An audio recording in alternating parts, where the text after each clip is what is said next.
ज्ञानेश्वर तुकाराम महाराज की जय. जय जय रघुवीर समर्थ. श्रुति स्मृति पुराणानामालयं करुणालयं नमामि भगवत्पादं शंकरं लोकशंकरम्.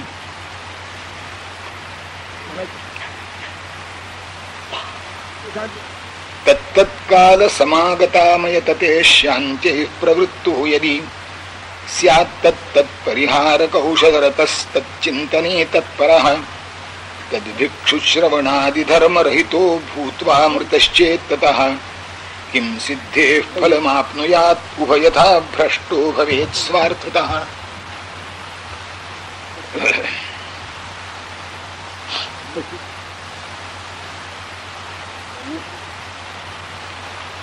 शंकराचार्य सहनशीलतेचं महत्व सांगत असताना सहनशीलता का आवश्यक आहे, शोषितपणा का आवश्यक आहे, तितिक्षा क्षमा असं ज्याला म्हणतात तो सद्गुण साधकाच्या ठिकाणी का असावा त्याचं एक अगदी महत्वाचं कारण सांगतात.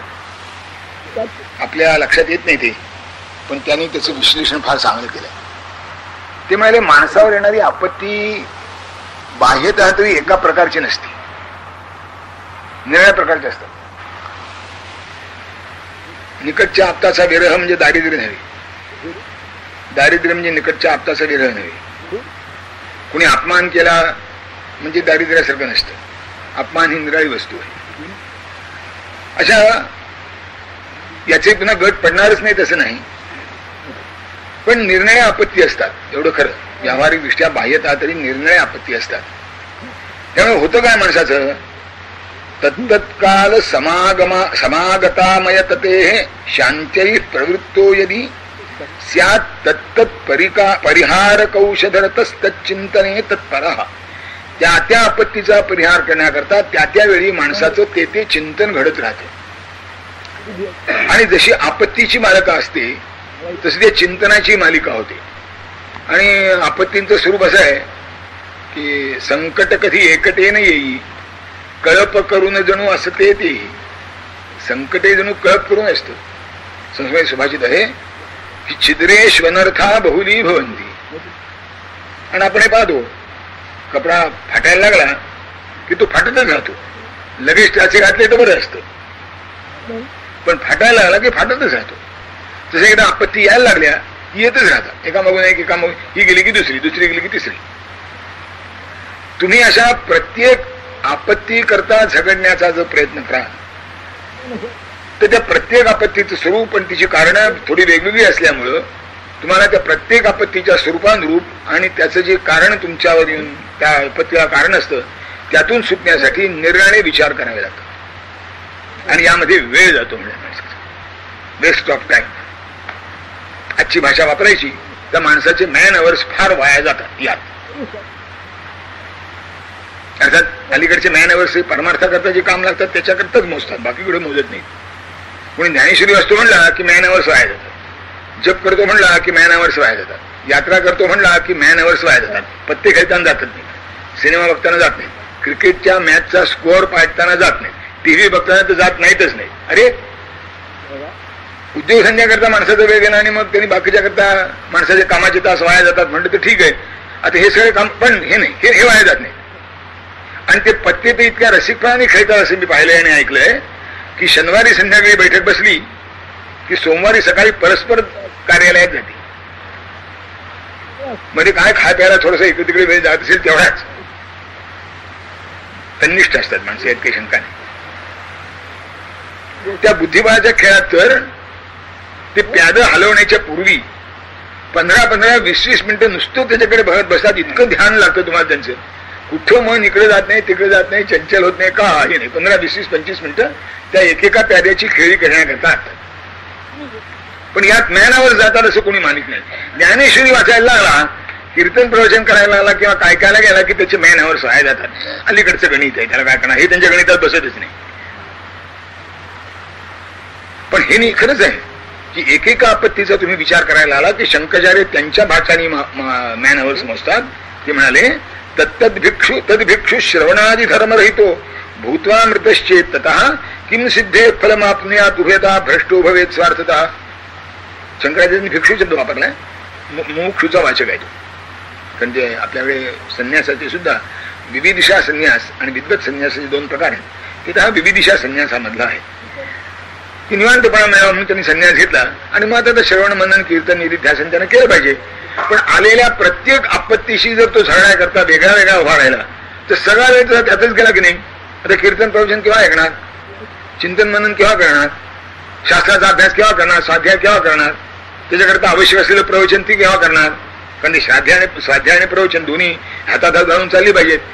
त्या कठोपनी तैत्तिरीय उपनिषदामध्ये 12 मुद्दे सांगितले जीवनाला उपयोगी पडणारे आणि त्या 12च्या पुढे स्वाध्याय प्रवचन स्वाध्याय प्रवचन स्वाध्याय प्रवचन असा उल्लेख आहे.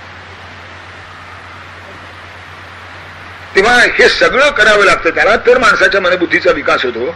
जर आपत्तीशीच झगडण्यात याचा सगळा वेळ गेला तर बाकीच्या गोष्टींनी करायला घ्यावा. जसं त्या जयद्रथाला सूर्यास्ताच्या पूर्वी मारायचं होतं, नाही तर अर्जुनाला मारावं लागणार होतं, म्हणून भगवान घाई करीत होते. आणि त्याच्या वाटेत तर मी म्हणणारे महारथी येऊन उभे राहिले होते. पहिल्यापासून द्रोणाचार्य उभे होते. तर द्रोणाचार्याशी लढायला लागला. भगवान म्हणजे द्रोणाचार्याशी लढण्यास वेळ घालू नको, एकदम म्हातारा चिवट आहे, त्याला पराभूत करण्याकरता वेळ लागेल. असं कर.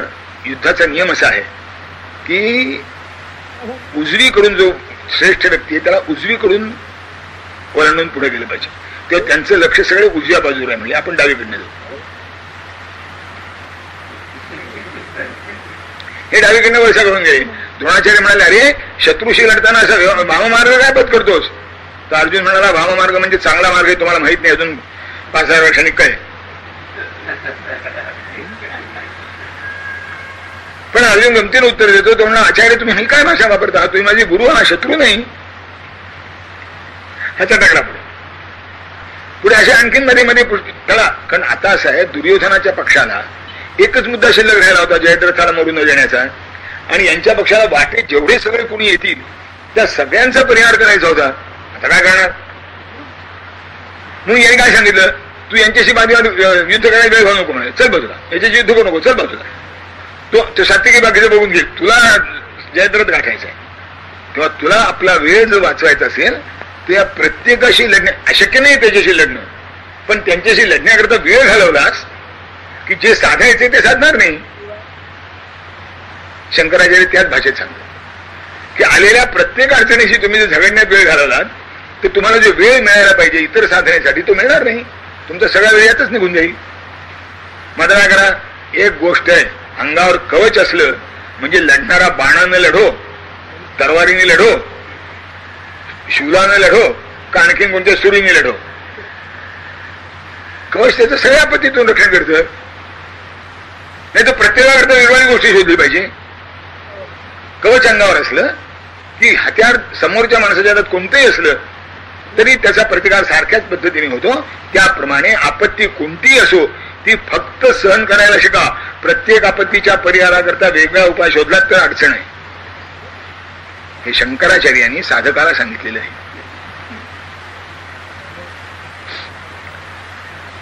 तर तुमचा वेळ त्यात जाणार आहे. ही एक गोष्ट तुम्ही संपादन करून घेतली की येणारा कुणी असो ना, तुम्हाला त्याचा ताप काही नाही, त्याचं व्हायचं असेल ते होईल, तुम्हाला त्याचा ताप काही नाही. आणि ही अतिशय मार्मिक गोष्ट आहे. हे एकदा साधलं ना, ते जसं ते एका कुणीतरी राजाने विचारलं होतं म्हणे की घोडा अडला का, भाकरी करपली का आणि पानं सडली का, एक उत्तर सांगा. कोणाला एक उत्तर सांगता आलं नाही. तो चतुर्प्रधान होता, तो उठून राहिला. तो म्हणला, सांगतो मी, न फिरवल्याने. घोडा अडला का, त्याला कधी फिरवलाच नाही. घोड्याला काम जरी नसलं तरी मैदानावर फिरून आणावं लागतो. ती गाडी सुद्धा जर फार दिवस बंद असली तर चालत नाही, ती मधनं स्टार्ट करावी लागते म्हणतात. जर घोड्यालाही करावं लागतं. भाकरी पैसे फिरवावी लागते, घड्याळ बघून चालत नाही. भाकरी 3 मिनिटात भासते, मग 3 मिनिटं घड्याळ, ती मध्ये काहीतरी करत ते मधनं बोलतो बोलतं केलंच पाहिजे एकदा. आणि पानं, ती विड्याची पानं जी आहेत ना ती सडतात. ती आता खालची वरची खाली पुष्णं बिष्णं कुठे बारीक करायचं ते कापून काढणं सगळं करावं लागतं. नरसिंह चिंतामण केळकरांनी वेळ घालण्याचं चांगलं साधन म्हणून पान खाण्याचा मोठा लेख लिहिला त्याच्या, की त्यामध्ये किती माणसाची कर्मणूक होते आणि ती किती निरुपदेवी असते. लेखक साहित्य सम्राटच आहेत, कोणा लेख लिहिला. पण इतक्या जरी आपत्ती निर्णय असल्या तरी न पाहिल्याने हे सामान्य आहे. जसं अनेक गोष्टी चुकतात, हातलं भांड गळून पडतं. उमऱ्याला ठेच लागते, पुष्कळ गोष्टी होतात. दक्षता हा एक गुण जर माणसाच्या अंगात असला तर यातलं काही होणार नाही. हातातलं भांडे पडणार नाही, उमऱ्याला ठेचही लागणार नाही. आता हातातलं भांड पडणं ही निराळ्या प्रकारची आपत्ती आहे, उमऱ्याला ठेच लागणं ही निराळ्या प्रकारची आपत्ती आहे. पण दक्षता माणसाच्या जवळ असली की नाही होत. मी एवढ्या करता सांगतो की आपत्तीची स्वरूप भली वेगवेगळी असो, त्याचा प्रतिकार एक रूप असू शकतो. जसं रोगाचे 1760 प्रकार आहेत. विकृतवून नियमो नास्ती असं शास्त्राचा नियम आहे की विकृतीत नियम नाही. मग त्याचे उपचार निराळे, त्याचं औषध निराळं, त्याचं पथ्य निराळं. पण आरोग्य सांभाळण्याचे जे नियम आहेत ते एकटेच जर पाळले तर या सगळ्या रोगाचा प्रतिकार होतो की नाही. आरोग्य सांभाळण्याचा नियम आहे काय, त्यात काही बदलत नाही. टायफॉइड होऊ नये म्हणून काय करावं याच्याकरता आरोग्य सांभाळण्याचे नियम बदलत नाही. डायरिया होऊ नये याच्याकरता काय करावं याकरता आरोग्याचे नियम सांभाळावे लागत नाही. आरोग्याचे नियम एकच आहे, नियमित खावं, नियमित उठावं, नियमित वागावं, संपलं. प्रमाणामध्ये सर्व काही असावे. हा नियम एकदा पाळला की आळसही प्रमाणात असावा, उद्योगही प्रमाणात असावा, व्यायामही प्रमाणात असावा आणि निष्क्रियताही प्रमाणात असावी. तेव्हा प्रमाणामध्ये सर्व काही असावे असा नियम पाळला की सगळ्या रोगांचा प्रतिकार होऊ शकतो. तसं एक तुमच्या ठिकाणी सहनशीलता आली, तितिक्षा आली, सोशितपणा आला, क्षमा असली की आपत्ती किती आहेत याच्याशी काय कर्तव्य आहे. तुम्ही आपल्या ठिकाणी शांत राहू शकता, त्याचं व्हायचं असेल ते होऊ द्या. आणि असं केलं म्हणजे हे जे श्रवण मनन निध्यासन आहे याला वेळ मिळतो. माणसं नेहमी प्रश्न विचारतात, मन लागत नाही. नेहमी म्हणजे मला वाटतं 1999 माणसांचा हाच एक प्रश्न आहे की साधना आम्ही करतो पण मन लागत नाही. त्याचं उत्तर एकच आहे, जर मन लागायचं असेल तर त्याच्यात कधीतरी ज्या गोष्टी आहेत त्याच्याकडे दुर्लक्ष करायचं का, तेच होत नाही. माणसाला आपलं कर्तव्य असं वाटत असतं. मुलाला मूल झाले तरी त्या मुलाला सांभाळण्याचं कर्तव्य बापावर आहे असं जर बापाला वाटत असेल तर त्या बापाच्या कामाला काय म्हणावं. 4 वर्षाचं, 5 वर्षाचं, 10 वर्षाचं, 15 वर्षाचं, 20 वर्षाचं फार तर मिळवायला लागेपर्यंत शिक्षण संपेपर्यंत संपलं. आता बापाचं कर्तव्य संपलं, आता बापाचं कर्तव्य सांगायचं काम करावं की बाबा हे असं आहे, आणि माझ्या अनुभवाने सांगतो, तुला योग्य वाटतं की नाही बघ. इतक्या शांतपणे करा काय वाटेल ते असं नाही, तिथं करावंच लागतं नेहमी. त्याला काय करणार, करा काय वाटेल की नाही. आपल्या अनुभवाचं सामर्थ्य असेल आणि तो चुकतोय असं वाटत असेल तर एवढं सांगावं. ते होत नाही. कोणत्याही सासूनं सामान्यतः सुनेच्या हातात आपणहून किल्ली दिलेली मी पाहिलेली नाही. कोणत्याही बापानं सामान्यतः आपल्या प्रपंचाची सगळी जबाबदारी मुलावर सोपवली असं सहसा आढळत नाही. त्याला वाटतं मी अजून जिवंत आहे तर माझं कर्तव्य मला पार पाडायला नको का. ते कर्तव्य बघांडी बसतं, कारण ते कर्तव्य नसतं मुळात. कर्तव्य शास्त्राने ठरवायचं असतं. आणि म्हणून ते इथे हा सगळं बाकीचं कर्तव्य संपलेला मनुष्य शंकराचार्यांनी भिक्षू शब्द वापरला. कारण आपल्याकडचा सामान्य नियम आहे ऋणानी त्रीणी अपाकृत्य मनोमोक्षे निवेशयेत अनपाकृत्य मोक्षंतु सेवमानो व्रजत्यथा. की 3 ऋण माणसाच्या डोक्यावर आहेत, त्या 3 ऋणातून फिटल्यानंतर मोक्ष मार्गाचा विचार करावा. त्याच्या आधी जो कोणी मोक्ष मार्गाचा विचार करील तर त्याचा अधपात होतो. आणि इकडे उपदेश करणारा सांगितलंय अर्धस्य अर्ध प्रबुद्धस्य अज्ञस्य अर्ध प्रबुद्धस्य सर्वं ब्रह्मेति यो वदेत महान नरकजालेषु सतेन विनियोजिता. जो अज्ञ आहे आणि अर्धवट आहे त्याला जर सर्वं खलविदं ब्रह्म सांगितलं तर त्या उद्धाराच्या मार्गाच्या ऐवजी त्याला अधपाताच्या मार्गाला लावला असंच त्याचा अर्थ आहे. कारण सर्वं खलविदं ब्रह्मचा साक्षात्कार व्यसनाच्या बाबतीत फार चटकन होतो, दुर्वर्तनाच्या बाबतीत फार चटकन होत. कारण दुर्वर्तन राहतच नाही ना. मग सर्वं खलविदं ब्रह्म हे एका शंकराचार्यांची गोष्ट सांगतात की त्याला आद्य शंकराचार्य नसावे, पीठावरचे कोणतरी असते पण अधिकारी होते. ते कुठे भिक्षेला जायचे नाहीत सहसा, पण नाही भिक्षेचा मार्ग जिथे ज्या गावात कुठे असतील मुक्कामाला तिथे दुपारी सूर्य माध्यान्नी आला की आपला कमंडलू कटोरा घेऊन कोणाच्या तरी दारात उभं राहावं, 1-5-7 घर भिक्षा मागावी परत यावं. त्यांच्यावर काही शिष्य असतात ते तसंच तरी. एकदा काय झालं, जिथे 12 वाजले तिथे दारूचा गुत्ता समोर होता, कलालाचं दुकान होतं. शंकराचार्यांनी त्यांचा नियम 12 वाजता भिक्षा मागायची. त्या दुकान नारायण म्हणाले. आता तो कलाल तो घाबरत बाहेर आला. म्हणा महाराज आपल्याला काहीतरी दुर्लक्ष झालेलं दिसतंय. माझं दारूचं दुकान आहे, आपण भिक्षा कशी मागता? अरे म्हणजे दारू तरी माझ्या नारायणाच्या रूपाच्या बाहेर आहे का? त्यांनी दारू घातली, हे पिऊन गेले. मागे शिष्य होती, त्यांनी आम्हाला वाटलं एवढं तरी वर्ज असेल संन्यासाला. आता गुरुनीच केलं, मोकळीच झाले. म्हणजे झाला एक दिवस शंकराचार्य पाठ सांगायला बसले. शिष्याचे डोलत होते म्हणता की ज्याचे नाव होते. शंकराचार्यांना भ्रम पडला, रोज पेंगणारे आज यदि उत्साह त्यांच्या चेहऱ्यावर दिसतो आणि डोलतात. आहे काय प्रकार? आज पाठ मी जास्त सांगितला का यांची बुद्धी जरा जास्त चांगली झाली म्हणून पाठ जास्त अवगत झाले. आणि झालं काय? कुणी त्यांचे जवळचे प्रामाणिक शिष्य होते, त्यांना विचार आज सगळे रंगले होते, काय बेते? म्हणाले मी आज इतकं चांगलं सांगितलं काय? नाही म्हणजे महाराज आपण तसं तर रोज चांगलं सांगता, पण आज हे त्या आपल्या प्रवचनाचा रंग नाही म्हणले. हा म्हणजे मग आपण परवाची भिक्षा मागितली नाही त्याचा रंग आहे. आता दुरुस्त केलं पाहिजे. काय करणार? दुरुस्त केलं पाहिजे. गावात थोडी चौकशी केली. एक 4-6 दिवस मध्ये जाऊन गेले आणि कचाऱ्याचं दुकान कुठे होतं ते पाहिलं. कचारी म्हणजे काचेचा रस करून ते बांगड्या वगैरे पदार्थ करणारा जो वस्तू करणारा जो दुकानदार, तो कचारी, त्याला कचारी म्हणत असं. तिथे कचाऱ्याचं दुकान कुठे चौकशी केली आणि तिथे नेमके 12 वाजवले दुपारच्या वेळेला. नारायण म्हणाले. आता त्याने हे ऐकलं होतं, त्याला तो घामच सुटला. कचाऱ्याला चांगला होता मनुष्य, घाम सुटला. आणि पूर्वीचे दारूचे गुत्तेवाले सुद्धा चांगले होते, कारण ते एका विशिष्ट जातीतले होते, त्यांना कलाल म्हणत असत. आणि तेवढाच तो दारूचा धंदा करायचा, बाकी कोणी दारूचा धंदा करीत नसे. आता धंदा करणारा कोण असेल कोण ठेव, कदाचित वैदिक ब्राह्मणाचा मुलगा सुद्धा असेल. त्यामुळे तो सज्जन होता. मी माझ्या लहानपणी पाहिलं, मला आठवतंय तुमच्याकडे दादांच्याकडे पापालाल कलाल नावाचा एक दारूचा गुत्ता करणार लहान होतो. आणि तो 150 रुपये त्यावेळेला 1940 पूर्वीची गोष्ट आहे.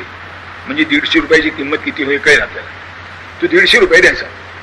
आणि मग दादा काय करायचे, ते शोभेची दारू उडवायची असे ना, त्या 150 रुपयाचा विनियोग त्या शोभेचे दारू उडवण्यात द्यायचा. तो दारूचा उडवणार कोण आहे त्याला बोलवण्याचं, म्हणजे 150 रुपये उडव, तुला दारू काय उडवायची. ते म्हणजे तुझे पैसे आमच्या अन्नदानात नको. तू काय म्हणायचं, याचा बस माझा असा अपमान वगैरे वगैरे काय नाही, नंबरपणाने बसायचा. ठीक आहे म्हणजे मला जशी आपली इच्छा असेल. मी चांगलेपणा करता सांगते, ते आज कळणंही कठीण आहे ना. ते आपल्या बरं गिऱ्हाईक वाढलं असा आनंद झाला नाही त्या दारूच्या गुत्तेवाल्याला. संन्याशी माझ्या दाराशी आला, काहीतरी त्याची चूक होते, तो यातला नाही अशी त्याची प्रामाणिक धारणा आहे म्हणून तो आला. नाही तर बघा संन्याशी प्यायला लागले म्हणजे आणखीन 2 परमिट मिळायला हरकत नाही. आता आपल्याला आमचे सदाशिव पेठे 100 परमिट रूम्स आहेत आणि ते चालवणारे ब्राह्मण आहे, कसं ऐकलं परवा. आता काय करणार? खरंच सांगतो, ब्राह्मण इतका बदनाम झालाय. मी माझा व्यक्तिशः अनुभव सांगतो. मी प्रिन्सिपल असतानाची गोष्ट आहे. मुंबईला एका टॅक्सीतनं चाललो होतो आणि त्या टॅक्सीच्या पुढे कसं तडफडत आला असा धडपडत. मी काय म्हणलं, त्या दारू तयारी दिसतो. तो टॅक्सीवाला म्हणला ब्राह्मण असावा. मला मोठं चमत्कारी झालं. मी त्याला विचारलं, तू असं का म्हणतोस, तुम्हाला रागाला का म्हणला, साहेब तुम्ही ब्राह्मणात का हो? म्हणजे मी ब्राह्मण आहे. तुम्हाला रागाने स्वभाव काय म्हणला, पण खरं सांगतो तुम्हाला, आम्ही दारू पितो म्हणला, पण श्रावणात पित नाही.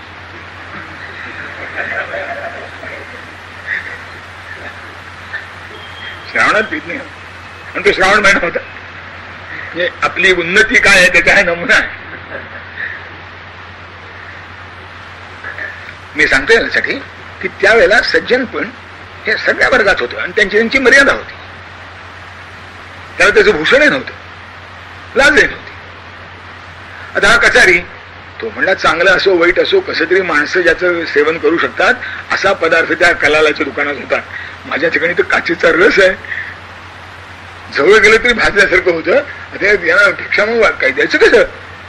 तो घाबरतच पुढा लटलट लटलट कापत पाया पडला. महाराज म्हणला, क्षमा करा, मी आपली सेवा काही करू शकत नाही. म्हणजे का रे?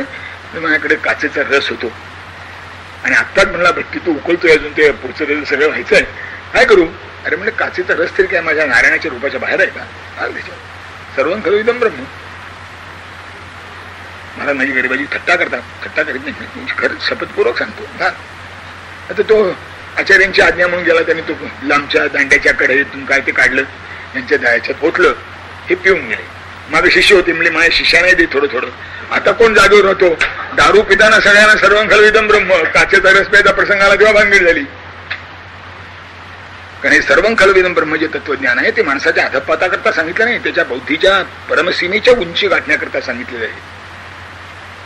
आणि असं असल्यामुळे जो अज्ञ आहे, जो अर्धप्रबुद्ध आहे, त्याच्या नादी मोक्ष त्याच्या पुढे सांगू नये. आणि म्हणून तुकाराम महाराजांसारखे जे महात्मे आहेत, तुका म्हणे देवा मोक्ष तुमचा तुम्ही ठेवा, म्हणे भक्तीची आवडी, सेवा व्हावी अवशी गोडी, मोक्ष सुखा आणू लाथा, मोक्षाचे तो आम्हा नाही अवघड, तो असे उघड गाठोडीसी. असं सगळं आहे. हे कशाकरता सांगितलं?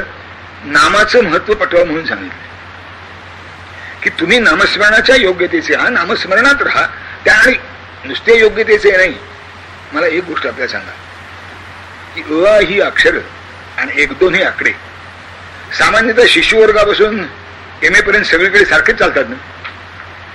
MAतले 1-2 आकडे वेगळे असतात का? MAतली बाराखडी वेगळी असते का?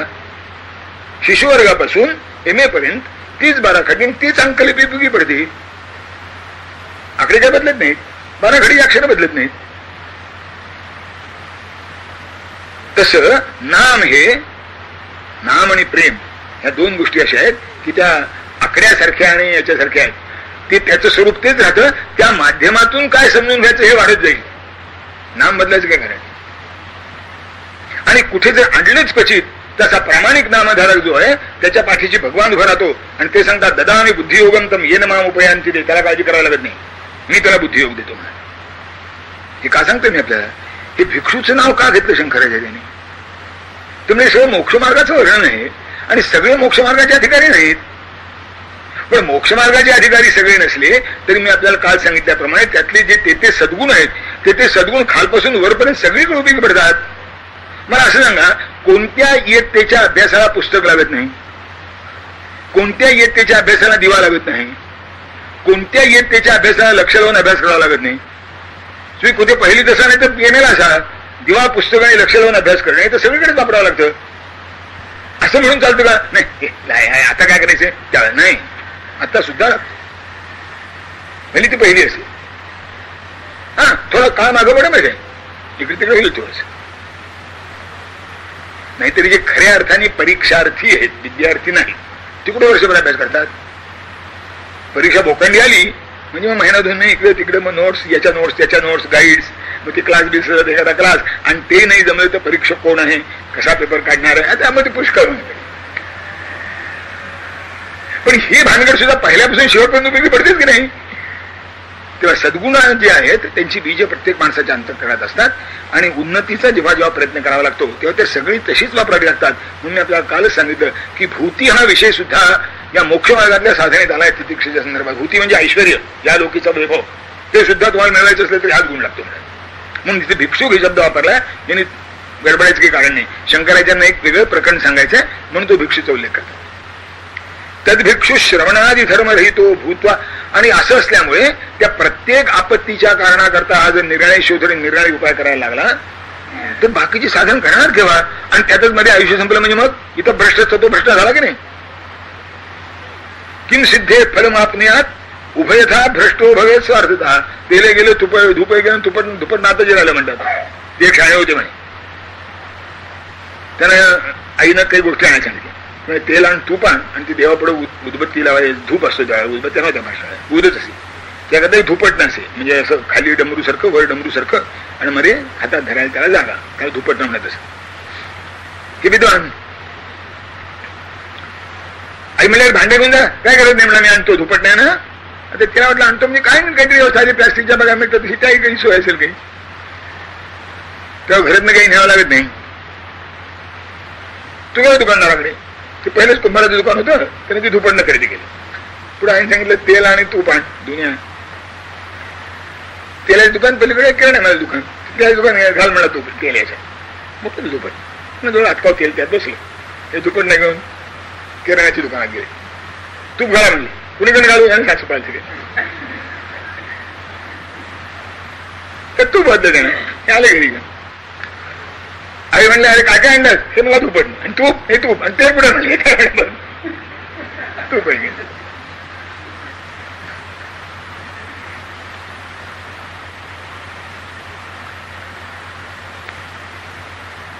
योग्यता नसली की साधनांचं असं होऊ शकतं की ते साधन कशा करता वापरायचं, केव्हा वापरायचं हे जर कळलं नाही तर मोठी अडचण निर्माण होते. आणि मग इथं भ्रष्ट असतं तो भ्रष्ट होतं, हे गेलं ते गेलं. आणि म्हणजे असं कसा मूर्ख तुला मी ह्या गोष्टी आणायला सांगितलं त्याची काळजी घ्यायला नको. मी तुला नुसतं झोपट आणायला सांगितलं होतं का? मी झोपट तुला नको होतं का म्हणलं घे. त्याने ते तिच्या अंगावर टाकलं ते फुटून गेलं.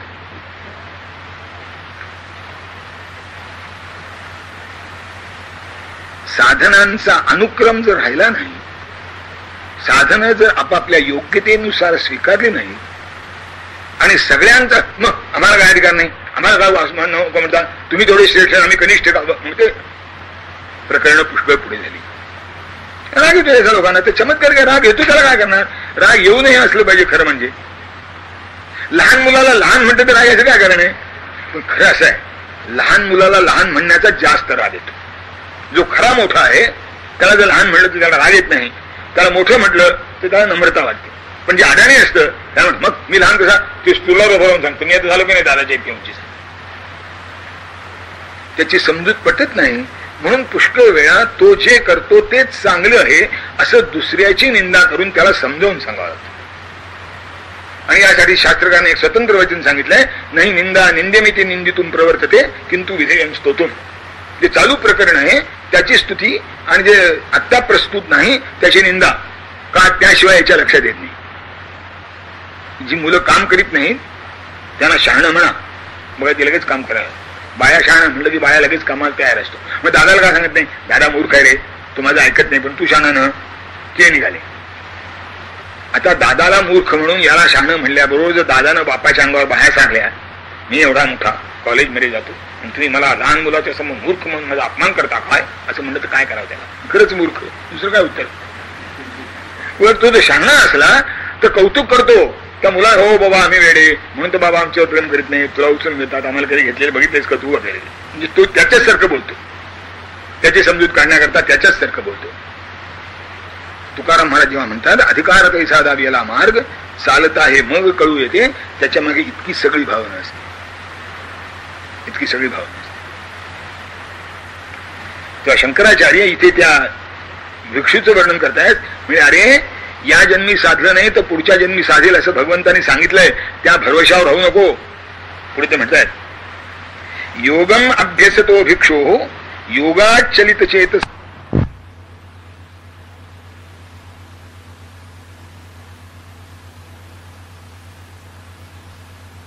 मृतस्यही पुण्यलोक गतिम ब्रूते भगवान न्यासमात्रतः. ते म्हणजे योगाभ्यास करता करता वाटेचा मृत्यू आला तर तो मागचा योगाभ्यास पुढच्या जन्मी उपयोगी पडतो असं भगवंतांनी सांगितलंय.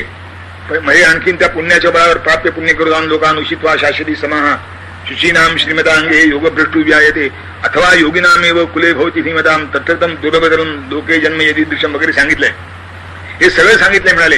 पण ते योग भ्रष्टा करता सांगितलंय. कृपा करून आणखीन लक्षात द्या, योग भ्रष्ट म्हणजे भ्रष्टाचा शब्द अधपतीत नाही इथे.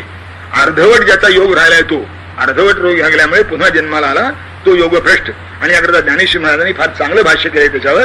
ते म्हणाले हा जरा घाईघाईने चालला असताना तो मुक्कामाला पोहोचला असता, पण जरा थोडा म्हणले रेंगाळला, जरा हळू चालला आणि त्यामुळे वाटेत अंधार पडला, त्यामुळे त्याला मुक्काम करावा लागला वाटेत. आता उद्या सकाळी उठून तो पुन्हा मुक्कामाला जाईल. एवढाच भ्रष्ट शब्दाचा अर्थ आहे. जिथून निघाला होता तिथं परत आला असा भ्रष्ट शब्दाचा अर्थ नाहीये, किंवा त्याच्याही खाली गेला असा भ्रष्ट शब्दाचा अर्थ नाहीये. आत्ता पूर्ण व्हायला पाहिजे होतं ते आत्ता पूर्ण झालं नाही. याची देही याची डोळा हे झालं नाही. त्याला सावकाश चालला नाहीतरी लवकर भेटणारच नाही, मग काय काय खाईये हा असं झालं याचं. त्याच्याकरता सांगितलं नाही. म्हणाले तुम्ही संन्यासी झालात की लगेच मोक्षाचं सर्टिफिकेट तुम्हाला मिळालं आणि लायसन्स झालं. व्हिसा मिळत नाही मोक्षाचा. हल्ली व्हिसा तर फार अवघड झालाय सगळीकडचा. संन्यास घेतला म्हणजे पासपोर्ट मिळाला, मोक्षप्राप्ती झाली म्हणजे व्हिसा मिळाला. आता ते पासपोर्ट पासून व्हिसापर्यंत मध्ये पुष्कळ अंतर असतं, कारण पासपोर्ट आपल्या देशातले लोक देतात, त्यांना कसं नांदवायचं आपल्याला माहित असतं. पण व्हिसा देशभक्तांच्या देशात जातो. अमेरिका, जर्मन, त्यांचे व्हिसे फार अवघड असतात म्हणे, ते सहजासहजी मिळत नाही. आता इकडचे फिलिपाईन्स वगैरे मिळतात की नाही मला माहिती आहे, कारण ते आपल्यासारखे ते मिळत असे. पण जर्मनी, अमेरिका, एकेकाळी रशिया, व्हिसा मिळायला फार अवघड गोष्टी होती. तेव्हा म्हणून शंकराजी म्हणतात, पुण्यलोक गती कोणाला न तू कृत्यैव संन्यासम तूष्णीमेव मृतस्यच पुण्यलोकं गती मृते भगवान न्यास मात्रतः. न्यास म्हणजे संन्यास. संन्यास घेतला, भगवे कपडे केले, आता याला परमिट आणि लायसन्स, व्हिसा दोन्ही मिळाला, असं नाही होत. संन्यास घेतला की त्याचा अधिकारी होत नाही. त्यालाही सुद्धा काही साधना, काही तपस्या, काही योग, काय जशी ती महाराजांनी स्वीकार असेल त्याप्रमाणे करावंच लागतं. आणि म्हणून म्हणले भिक्षू शब्द वापरा मी. पण आता मी तुम्हाला नुसते संन्यासा करता नाहीये, ज्या कोणा, कारण भूती करता स्वतः लागतं. आपण जे सामान्य साधन करतो त्याचे करता लागतं, साध्या पूजे करता लागतं, साध्या यज्ञा करता लागतं, साध्या तीर्थयात्रे करता लागतं, ते सुद्धा श्रद्धावंत असून करावं लागतं. त्यातही माणसाची गमती होतात. मला दाखवत आहे, पुण्याहून पंढरपूरला चाललो, आमच्यावर काही लोक होते पंढरपूरला यात्रेत जाण्यात. ते एका व्यक्तीची वळकटी चोरीला गेली, वळकटी चोरीला गेली. आता ते कुरुळ्याच्या स्टेशनवर पंढरपूरच्या गाडीत बसताना ती वळकटी काय सापडली नाही. कुठे गेली, कोण ठोक गेली. ती व्यक्ती काय म्हणाली, आम्ही पंढरपूरला चालू आहेत, आमची चोरी होईलच कशी. म्हणजे खरा विश्वास आहे का तुमचा? म्हणजे खरा विश्वास आहे. म्हणजे विश्वासाची परीक्षा केव्हा माहितीये, पंढरपूरच्या स्टेशनला उतरलं जर वळकटी सापडली तर तुमचा विश्वास खरा, नाही तर तुमचा विश्वास खोटा. म्हणजे मग देवाचं काय महत्व? म्हणजे देव विश्वासाने भावेने देव हा.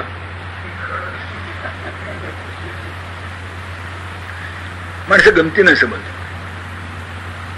आजच एक व्यक्ती माझ्याकडे होती, आजच, आणि आमची चर्चा करायची होती. ते कुठे एका साहित्यकडे नुकते जाऊन आले. त्या साहित्यिकाने त्यांच्या बायकोने त्यांना सांगितलं, म्हणाले चोरी होते तर देव आहे कसं म्हणायचं? चोरी होते तर देव आहे कसं म्हणायचं? तर चोराला सद्बुद्धी का देत नाही? म्हणजे चोराला सद्बुद्धी देण्यापूर्वी त्या साधकाला, साहित्यिकाला सद्बुद्धी दिली असते की देव आहे असं नाही, असं म्हणत जाऊ नको म्हणून. चोराला चोरी न करण्याची सद्बुद्धी देण्यापेक्षा कोणाला देव नाही असं म्हणू नको म्हणण्याची सद्बुद्धी जास्त सोपी आहे. कारण देव नाही म्हणण्यात त्याचा कोणताही स्वार्थ गुंतलेला नाही. देव आहे म्हणण्यात. चोराला मात्र सद्बुद्धी दिली तर बिचारा कदाचित उपाशी मरावं लागेल, कोणा ठेवू. तेव्हा देव त्याला कशा सद्बुद्धी देतो? बरं, म्हणजे तसे सगळे चोर नाही असं कोण आहे? कारण धर्मशास्त्राचा एक नियम आहे, यावत भ्रियत जठरम तावत स्वत्वम ही देना अधिकम यो अभिमन्येत सस्तेना दंड मरती. आपलं पोट भरतं तोपर्यंत संग्रह ज्याच्या जवळ आहे त्याला सरळ म्हणावं, त्याच्यापेक्षा ज्या जवळ असतं तो चोरच आहे. मग एका चोराने दुसऱ्या चोराकडे चोरी केली तर बिघडलं कुठं? बरं, सत्य वेल्थ होता आर्यशास्त्राचा नियम आहे, एकाच ठिकाणी पडून राहिलं होतं तर सगळीकडे फिरलं. वात्रटपणाने बोलतात माणसं, नाही तर मूर्खपणाने बोलतात, नाही तर दुष्टपणाने बोलतात. काय असतं त्यांचे त्यांना माहित. विनोदी असेल तर वात्रट, अडाणी असेल तर मूर्ख, नाही तर दुष्ट. त्या मूर्खापेक्षा वात्रट दोषी, वात्रटापेक्षा दुष्ट दोषी नाही म्हणतात गमतीनं. मी आपल्या एवढ्याकरता सांगतोय की भगवान त्याला देतो, तिथून तो खाली येतो. हे कोणाच्या बाबतीत घडतं? जो संन्यासी मिळालेल्या संन्यासाचा लाभ घेऊन, आता त्याला खरंच एकांत आहे, काही भानगड नाही, काही गडबड नाही, तसंच नेहमी होत नाही. आता काय त्याला का गोष्ट मिळाली, 4 पुस्तकं आजूबाजूला पडली असं पण वाचायला मिळत नाही स्थिती होती. काम काय नाही तर हे नाही. पण त्याला जो संन्यासी तो झाला आहे तो याच्याकरता वेळ काढावा म्हणून झाला आहे. आता ते न करता हा आला याच्याशी काय बोलू, तो आला त्याच्याशी काय बोलू, तो आला त्याच्याशी काय बोलू, तो आला त्याच्याशी काय बोलू, हे जे याच्या सतत डोक्यात राहिलं त्याने चिंतन मनन नामस्मरण का केव्हा करावं? तेव्हा ते सातत्याने करीत राहिलं पाहिजे. आणि हे जर सातत्याने करत राहिलं पाहिजे तर त्याच्या अंगी तितिक्षा गुण असला पाहिजे. नाही तर तो तिथून खाली आला त्याचा काही उपयोग होत नाही. योगम अभ्यसतो भिक्षो योगाचलित मानसा प्राप्य पुण्यकृतान लोकान इत्यादी प्रहा केशवा. हा योग भ्रष्ट आहे, म्हणजे योग करणार आहे, योगासाठी प्रयत्न करतोय, भले तो भक्तियोग असो, ज्ञानयोग असो, अष्टांग योग असो, कर्मयोग असो, कोणताही असो, पण योग आहे. हा योग करता करता तुटला आहे तेव्हा त्याला योग भ्रष्ट म्हणतात. आणि मग तिथून पुढे त्याची प्रगती होती. मी आपल्या परवा या तीर्थयात्रे संदर्भात सांगितलं की तीर्थयात्रा करता करता खरंच जर वाटेत मृत्यू आला तर त्याची तीर्थयात्रा अपूर्ण झाली असं होत नाही. तो बाकीच्या सहकार्याच्या आधी पोहोचलेला असतो. कसं आहे, पण हे लक्षात ठेवून केलं तर, हा विचार केला म्हणजे विवेक मनात असला तर, नाही तर कसं होईल. म्हणून शंकराचार्य म्हणतात की तितिक्षा नावाची जी वस्तू आहे ती अंतःकरण, तस्मात तितिक्षया शोढवा तत्तद दुःखम समा उपागतम कुर्यात शक्तीनुसारेण श्रवणादि शनै शनै. तस्मात तितिक्षया शोढवा तत्तद दुःखम उपागतम. ती दुःख, त्या प्रकारचे दुःख, त्या स्वरूप शाही ती मागे वर्णन केलंय. त्याचं कायिक असतील, मानसिक असतील, दैविक असतील, अधिदैविक असतील, प्रारब्धात येणार येईल, परीक्षा प्रारब्धाची असतील, अनेक प्रकारचे असतील. किती प्रकारची दुःख असेल सांगता येईल. ही सगळी दुःख कशी असतील? तितिक्षया सोडवा. ह्या सगळ्या दुःखांचा एकुलता एक प्रतिकार आहे, ते कवच, सहनशीलतेचं कवच आहे. ते तुमच्या जवळ जर असलं तर दुःख किती प्रकाराने येऊ त्याचा त्रास तुम्हाला होत नाही. आणि हे मात्र शंकराचार्यांचं म्हणणं 100% खरं आहे. शंकराचार्यांचं म्हणणं 100% खरं आहे की हे जर माणसाजवळ असेल, सहनशीलता माणसाजवळ असेल, तर आपत्तीचं स्वरूप काय आहे याला काही फारसं महत्व राहत नाही, काही महत्व राहत नाही. रोग कोणताही असो, सहनशील माणसाचं सारखंच असतं ना. रोग अनेक आहेत, त्याच्या वेदना अनेक प्रकारच्या होतात, पण जो मनुष्य सहनशील आहे त्याला हा रोग सोसतो, तो रोग सोसत नाही असं होत नाही. जो रोग त्याच्याकडे येईल तो त्याला सोसतो. तसं जो सहनशील आहे ती जी दुःख त्याच्यावर येते ती त्याला सोसतात. म्हणून सहनशीलता या गुणाचा जास्तीत जास्त अभ्यास माणसाने करावा आणि तो क्रमाक्रमाने वाढवावा. कालच मी आपल्याला सांगितलं की बीजभावानी सगळे सद्गुण माणसाच्या अंतःकरणात असतात. जेव्हा मनुष्य म्हणून जन्माला आला आहे तेव्हा ते सगळं घेऊनच जन्माला आलेलं आहे. हीच तर भगवंताची कृपा आहे. तेव्हा जे तुम्हाला मिळालंच आहे, आणि असं आहे, श्रद्धावान लभते ज्ञानम भावेन देवा. आता हा श्रद्धा, हा भाव माणसाला जन्मजात मिळालाय की नाही. भगवंताने म्हटलंय की ज्ञानेश्वर देखे मनुष्यजात सकळ स्वभावतः भजनशील झाले असे केवळ माझ्या इच्छाई. योय श्रद्धसेव सहा श्रद्धावान लभते ज्ञानम. तेव्हा मनुष्य म्हणून तुम्ही जन्माला आलात की श्रद्धा घेऊन जन्माला आले आहात आणि सगळी गुण त्या श्रद्धेच्या आश्रयाने राहतात असं आहे. मनुष्य तर प्राण्यामध्ये श्रद्धा नावाची वस्तू तुम्हाला आढळणार नाही. मनुष्यावर अगदी क्वचित गाईचं आणि कुत्र्याचं आणि हत्तीचं उदाहरण दिलं जातं. हत्ती, घोडा, गाय, कुत्रा यांचं उदाहरण दिलं जातं की शिवाजी महाराजांचं ते कुत्रं, त्याची म्हणून समाधी आहे रायगडा, ते शिवाजी महाराज त्यांनी त्यांची चिते दूर टाकली आणि धन झालं मिळालं. आता इतिहास संशोधकांनी पुरावा नाही मिळाला तर शिवाजी महाराजांची आस्ती कोणी सांभाळून ठेवलं नाही, त्यात कुत्र्याच्या झाडाचा काही भाग सापडला नाही. आता यांना विश्वास कसा ठेवावा? त्यांना ते सगळं पुराव्याने पाहिजे असतं आणि त्यांचा पुरावा म्हणजे तो कागदात लिहिला. आता कागदातला पुरावा खोटा येत नाही असं होतं का? समजा तुमचं माझं आज बरं नाही, तुम्ही माझ्या विरुद्ध किंवा मी तुमच्या विरुद्ध लिहून ठेवलं की या माणसाने दारू पिताना पाहिला, हा माणूस चोरी करीत होता, लिहून ठेवलं. मला काय बंद नाही लिहून ठेवायला, हा पुरावा सापडला 100 वर्षांनी. अरे त्याला तुम्ही संन्यासी म्हणत होता आणि तो चोरी करताना सापडला असेल, त्या माणसाला लिहून तारीख बिरीख तीच आहे, कागद त्याच काळचा आहे, शाही त्याच काळचे आहे, वळण त्याच काळ. हा काय पुरावा झाला? शत्रू लिहून ठेवतो जसं मित्रही चढून लिहून ठेवतो. पुरावा वाटलं की त्याच्यावर जर प्रामाणिक असेल तर शत्रू मित्राने लिहिले पुराणे प्रामाणिक कसं म्हणायला लागतील तुम्हाला? ते असणार नाही कधी. मग त्याला काउंटर प्रूफ मागतात. ती काउंटर प्रूफ प्रत्येक वेळा कशी मिळायची? म्हणून आपली परंपरा जी आहे ती सगळ्यात विश्वसनीय पुरावा आहे. त्याच्या विरुद्ध प्रबल पुरावा कुणी आणून दिला तर प्रश्न आहे, तो अजून कोणाला देता आलेला नाही. नुसतं तर्काचे भाडे उडवून नाही तर खोटं बोलतात, नाही तर खोटं बोलतात अक्षरशः. तेव्हा एकुलता एक मार्ग हे सहनशील राहणं. आणि ही बीज रूपाने सहनशीलता माणसाला मिळालेली आहे, ती त्यानं प्रयत्नपूर्वक वाढवली पाहिजे. त्याच्याकरता ते इतके श्लोक सांगितले शंकराचार्यांनी. आणि असं तितिक्षेने ते दुःख सहन केलं की शक्यनुसारेण मग सहनशीलता वाढवावी आणि आपल्याला जसं शक्य असेल तसं श्रवण आदी गोष्टी कराव्या. ऐकावं, वाचावं, मनन करावं, चिंतन करावं. श्रवण सगळ्यांना शक्य नसेल, पण आता छापखाने विपुल झाल्यामुळं जे वाचन आहे ते श्रवणाचं आहे, अर्थ नाही. ज्ञानेश्वरी ऐकली काय, ज्ञानेश्वरी वाचली काय, गाथा वाचली काय, गाथा ऐकली काय, दासबोध वाचला काय, दासबोध ऐकला काय, दोन्ही सारखंच आहे. हा एकच आहे की ऐकताना तो सांगणारा आपल्या कौशल्याप्रमाणे, त्याच्या विद्वत्तेप्रमाणे जरा उकल करून सांगत असतो. ती उकल करून सांगणं काही वेळा उपयोगी पडतं, पण उकल करून सांगणारा प्रामाणिकपणे सांगेलच असा भरोसा धरायचं काही कारण नाही. तो आपल्या कल्पनेप्रमाणे त्याचा अर्थ तोडून मोडून वेगळे सांगू शकेल. म्हणजे प्रवचन ते गीतेवर, पण त्याच्यातच सांगणार गेल्या 10,000 वर्षात कोणाला काही चांगलं सांग. अरे अरे गीता सांगतोयस, कबीराच्या अभंग सांगतोयस, शंकराचार्यांचं एखादं प्रकरण सांगतोयस, बुद्धाचं एखादं प्रकरण घेतोयस. आम्ही 10,000 वर्ष कशी मोजली? कुणी कोणाला ज्ञान दिलं नव्हतं असं कसं म्हणतो? पण असं चालतं. तेव्हा श्रवण मननातून सुद्धा श्रवण, आपण त्याची एकच चूक होते आपली की ज्ञानेश्वरी पारायणाच्या स्वरूपाने वाचतो, ज्ञानेश्वरी चिंतन मनना करता वाचित नाही. आणि क्वचित चिंतन मंथन झालं तरी माझं वागणं आणि ज्ञानेश्वरीचा आदेश यामध्ये अंतर किती आहे ते कमी करावं का? नामदेव महाराजांनी ज्ञानेश्वरीचं महात्म्य पुष्कळ वर्णन केलं आणि म्हणाले काय, नामा म्हणे ग्रंथ श्रेष्ठ ज्ञानदेवी. पण काय करावं? पूजा करावी. ते काय होईलच, त्यात काय कुठेच. आपण पारायणाच्या पूर्वी नमस्कार करतो, पारायण झाल्यावर सुद्धा फुल देऊन नमस्कार करतो. तेव्हा पूजा करावी की नाही, पण तो आदेश नाही, तो तुम्ही स्वाभाविकपणे करा. ज्ञानेश्वरीचं मोठेपण तुम्हाला मान्य असलं तरी स्वाभाविकपणे होईल. नामा म्हणे ग्रंथ श्रेष्ठ ज्ञानी. मग करावं काय?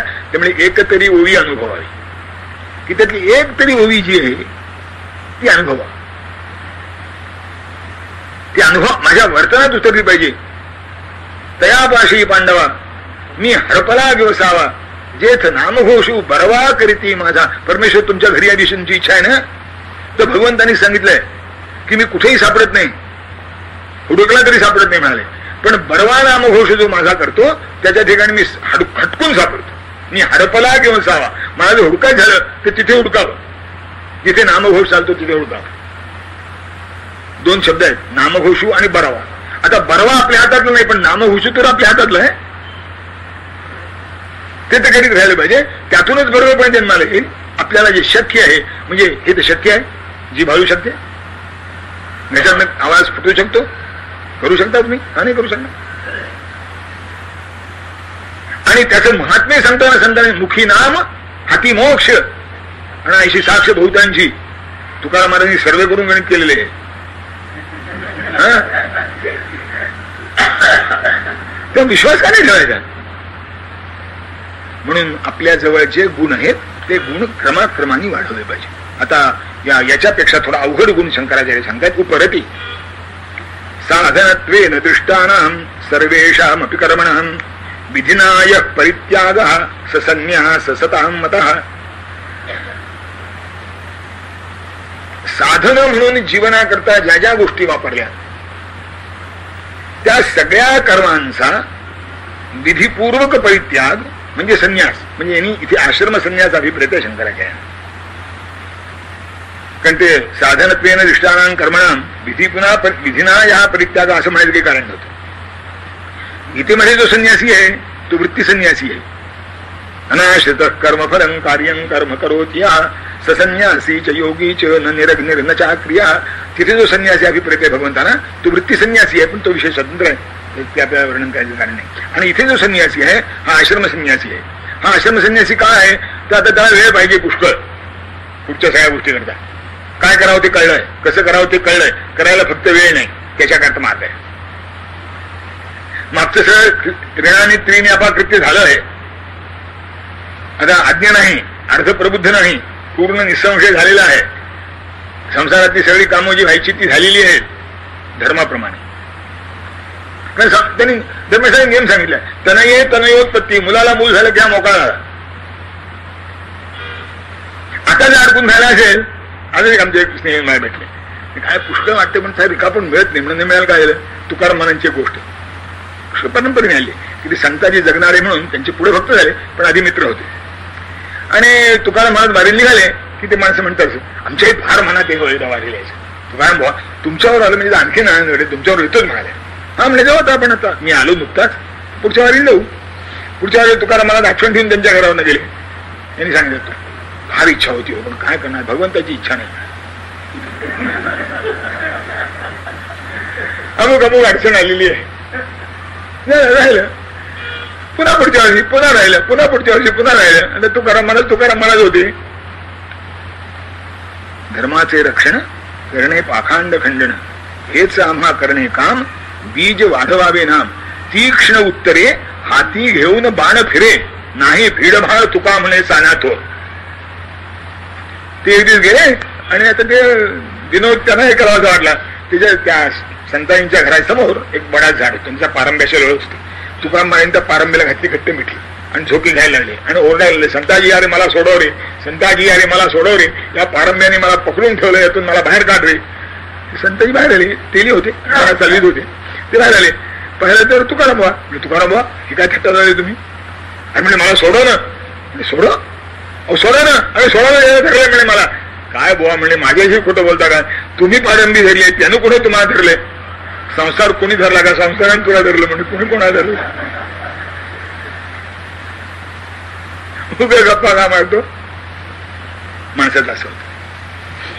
म्हणून शंकराचार्य इथे आश्रम संन्यासाचं वर्णन करतात की साधनत्वेन दृष्टानाम सर्वेषामपि करणाम, जे जे आतापर्यंत तुम्ही जीवनासाठी साधन म्हणून वापरलं त्या सगळ्या कर्मांचा संन्यास विधीना, विधीपूर्वक, त्याचे नियम आहेत, ते 2-3 दिवसाचे नियम आहेत. पुष्कळ गोष्टी उलट्या सुलट्या कराव्या लागतात. जसे ते मुंजीचे किंवा लग्नाचे समारंभ असतात ना, तसा हा इतिहास लग्नाचा मुंजीचा समारंभ असल्यासारखाच आहे. पण तो विधीपूर्वक आहे. विधीनाय परित्याग, हा त्याचे नियम आहेत, त्याचे अनुष्ठान आहेत, त्याची जप आहेत, त्याची योग्यतेचा प्रश्न आहे. असा विधीनाय परित्याग संन्यास, संन्यास परित्याग. आणि त्याला असं म्हणते पुन्हा ससन्यास सताम मता, असा जो विधिना परित्याग आहे त्यालाच सज्जन लोक संन्यासी म्हणतात. मी ते उगीच आपलं राहायला लागेल, कपडे भगवे केले, अंगावापासून हिंडायला लागला, त्याला संन्यासी म्हणत नाही, म्हणजे सज्जन म्हणत नाही. तर ते विधीपूर्वक त्या पद्धतीने व्हावं लागतं. ते म्हणजे जशी विधीपूर्वक व्हायची, लग्न जसे विधीपूर्वक व्हायला पाहिजे असं लोक मानतात, तसं संन्यास सुद्धा विधीपूर्वक व्हायला पाहिजे. नाही आमचं लग्न कुणीतरी म्हणजे आपल्या पुढ्यात होता, ते समुद्रावर गेला आणि सूर्याकडे तोंड करून, ते मावळता सूर्य, कारण मुंबईला गेलाय, त्याला उगवता सूर्य काय, त्या मावळता सूर्याकडून आपलं लग्न झालं म्हणणार. अरे असं कसं होईल? एक एक गोष्ट त्या त्या पद्धतीने व्हायची, मी त्याच्या क्रमाने त्या त्या अनुष्ठानानिशी झाली पाहिजे. तुम्ही झालं म्हणतं काय नाही. रजिस्टर लग्न करायचं झालं तरी सुद्धा त्याचा काही नियम आहे स्वतंत्रपणे. नुसतं लग्न झालं म्हणून चालत नाही, ती काही नोटीस द्यावी लागते म्हणे, मग 4 साक्षीदार गोळा करावे लागतात म्हणे. ऐकलंय ते प्रत्येकाला त्याचे त्याचे तंत्र आहे, नाही कसं असेल. म्हणून विधिनायक परित्याग, विधी शब्दावर त्याच्याकरता पुढे सतामता, विधिनायक परित्याग, विधीपूर्वक जो त्या कर्मांचा त्याग त्याला संन्यास म्हणतात. शब्दाचं धात्वच सांगतात, उपरमयती कर्माणि इत्युपरती शब्देन कथ्यते न्यास.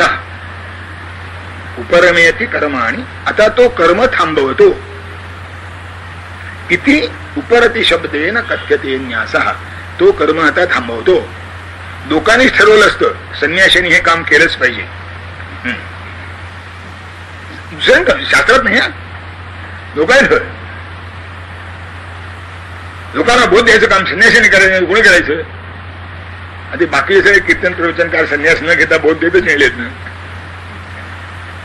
पण याने आपल्या सोयीकरता ठरवलं असतं. शंकराचार्य म्हणतात उपरमयती कर्माने, आता संन्यासाला काय राहिलेलं नाही, त्याच्या सगळ्या कर्मांचा त्याग झालेला आहे, सगळी कर्म थांबलेली आहेत. उपरमयती कर्माणि इति उपरती शब्देन कथ्यते न्यास. किंवा न्यास म्हणजे टाकणे, सोडणे, त्यापासून दूर होणे, त्याला आपल्यापासून दूर करणे, नाही तर आपण त्याच्यापासून दूर होणे, काही दोन्ही करावं लागतं. त्याला काय करणार? कधी त्याला सोडावं लागतं, कधी आपल्याला त्याच्यापासून दूर जावं लागतं. पण कर्म थांबतात, आता कोणतंही कर्म त्याला शिल्लक राहत नाही. न्यासेनहि सर्वेषां श्रुत्या प्रोक्तो विकर्मणां त्यागः. आणखीन एक त्याच्यात वैशिष्ट्य आहे की विकर्मणां, जी कर्म विकृत आहेत त्याचा त्याग संन्यासाकरता सांगितलेला आहे. जी कर्म विकृत नाहीत त्याचा त्याग संन्यासाकरता सांगितलं असं समजायचं की कारण नाही. म्हणजे हा एक पर्याय दिला आहे, नियम नाही, पर्याय. आणि त्याचं आणखीन एक कारण सांगितलं, ते म्हणजे ब्रह्मप्राप्ती करता संन्यास ना. मग ब्रह्म ही अशी वस्तू आहे की कुठल्याही कर्माचा ब्रह्माशी संबंध नाही. तुम्ही जी जी कर्म म्हणून करता त्याचे 4 वर्ग होतात. कर्म म्हणजे मिळवण्याकरता केलेली गोष्ट, त्याचं नाव कर्म. विशिष्ट हेतूनी झालेली शरीराची हालचाल, त्याचं नाव कर्म. आयुर्वेदिक व्याख्या काय हो कर्माची?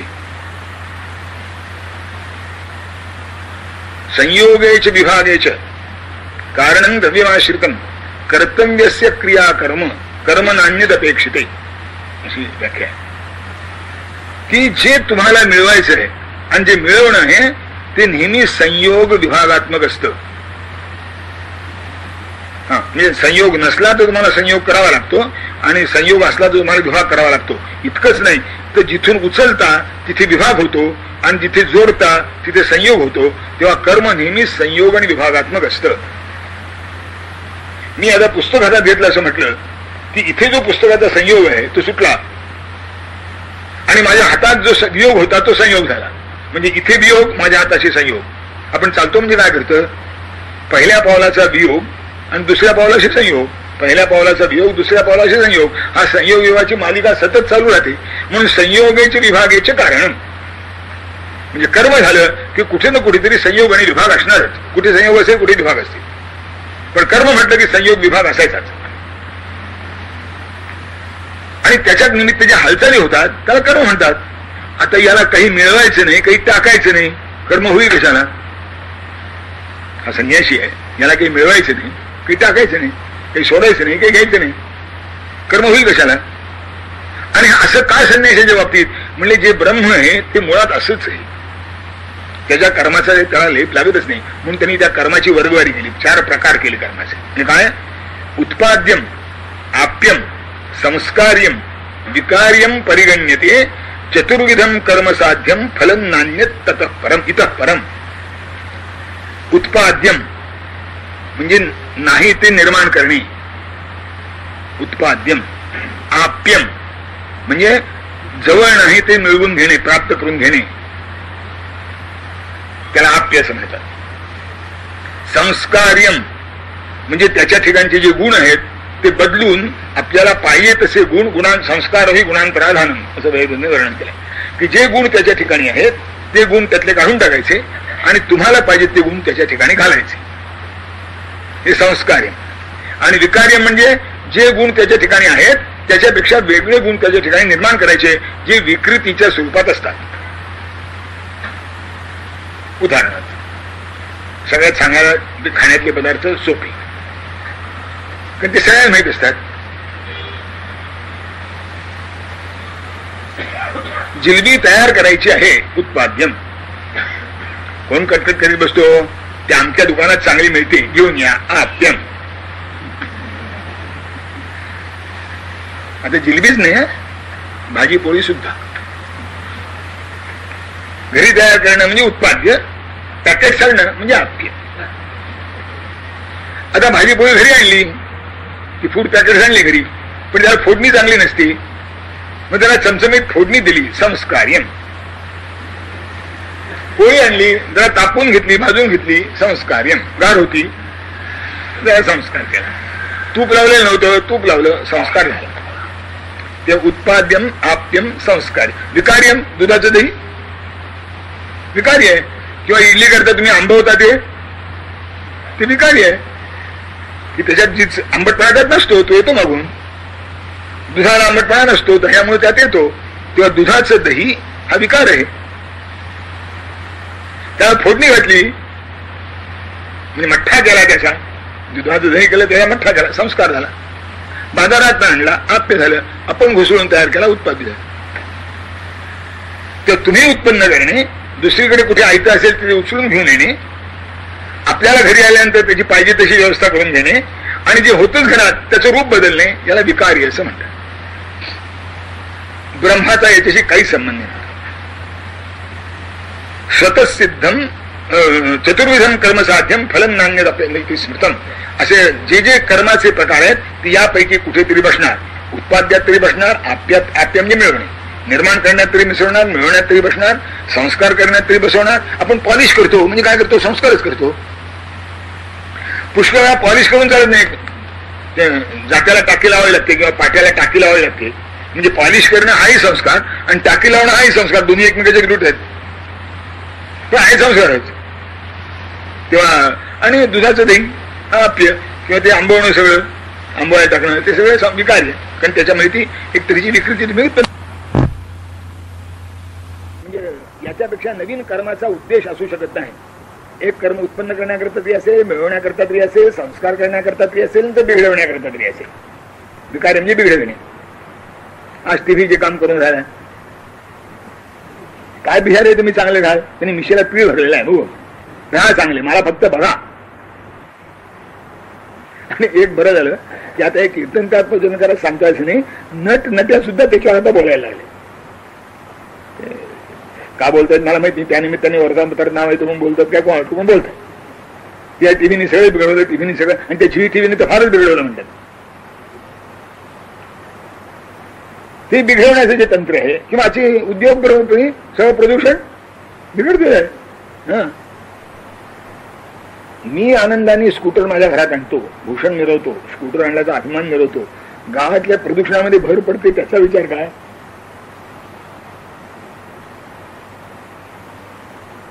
तेव्हा ही विकारी आहे. आणि अशा 4 मध्ये तुमच्या सगळ्या कर्मांची विभागणी होती. उत्पाद्यम, आप्यम, संस्कार्यम, विकार्यम परिगण्यते, चतुर्विधम कर्म साध्यम. कर्माने जे साधायचंय, कर्माने जे मिळवायचंय, कर्म ज्या उद्देशाने केलं जातं त्याचे हे 4 प्रकार आहेत. नान्यत इतःपरम, याच्यापेक्षा वेगळं नाही. तुम्ही जे जे कराल ते सगळं या 4 पैकी कुठेतरी एके ठिकाणी बसेल, एका ठिकाणी कुठेतरी बसेल. आता साधनाचा उद्देश म्हणून साधकाने करावं पण मुमुक्ष म्हणून जे ती सांगितली ते जे ब्रह्म आहे, ते ब्रह्म कसं आहे मुळात, नैतत् अन्यतरम ब्रह्म कदा भवितुमर्हति. अन्यतरम म्हणजे यापैकी याच्यापेक्षा याच्यातलं कोणतं तरी, म्हणजे उत्पाद्य आहे का नाही, आप्य आहे का नाही, संस्कारी आहे का नाही, विकारी आहे का नाही, याच्यापैकी कशातही ब्रह्म बसत नाही. म्हणजे ब्रह्म मिळवायचं नाही, ब्रह्म निर्माण होत करायचं नाही, ब्रह्म अजय आहे, ते उत्पाद्य नाही. ब्रह्म सर्वगत आहे म्हणून ते आप्य नाही.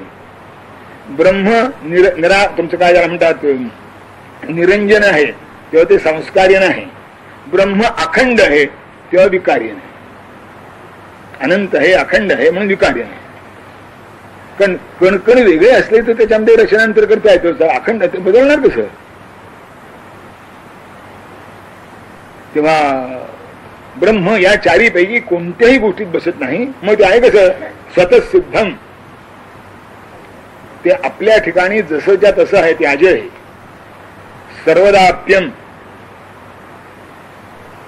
सर्वदाप्य म्हणजे सगळ्यांच्या पर्यंत पोचलेलंच आहे, त्याला मिळवाय करता लागत नाही. तुझे आहे तुझ्यापाशी, तुझ्या जवळच आहे. सर्वदाप्यम. शुद्धम म्हणजे संस्कारा करता नाही, शुद्ध आहे ते. आप्य, आप्य शब्द आहे, आप्त नाही.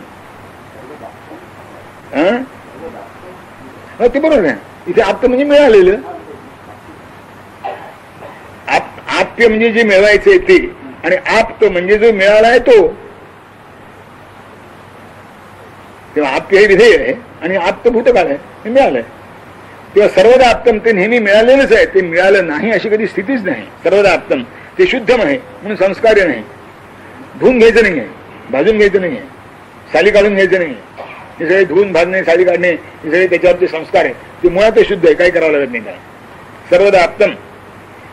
निर्मलम म्हणजे अशुद्धमय निर्मलम. आणि अक्रियम, त्याच्यामध्ये काही पालट होत नाही, ते जसं आहे तसंच राहतं. ते भूत भव्य भवत प्रभू आहे. भूतकाली तसं होतं, आत्ताही तसंच आहे. म्हणजे त्याच्यात कधी बदल होणार नाही. आता त्याच्यात कधी बदल होणार नाही, ते विकार्य कसं असेल, म्हणून ते विकार्य नाही. असे ब्रह्माचे 4 गुण जे आपण कर्माच्या बाबतीत लावतो ते ब्रह्माला बरोबर विरोधी आहेत. आणि म्हणून ज्याच्या करता आम्ही सगळं सांगणार आहोत ते ब्रह्मज्ञान आहे, त्याचा विचार आता पुढे येईल. कुंडली गौरदा हरी.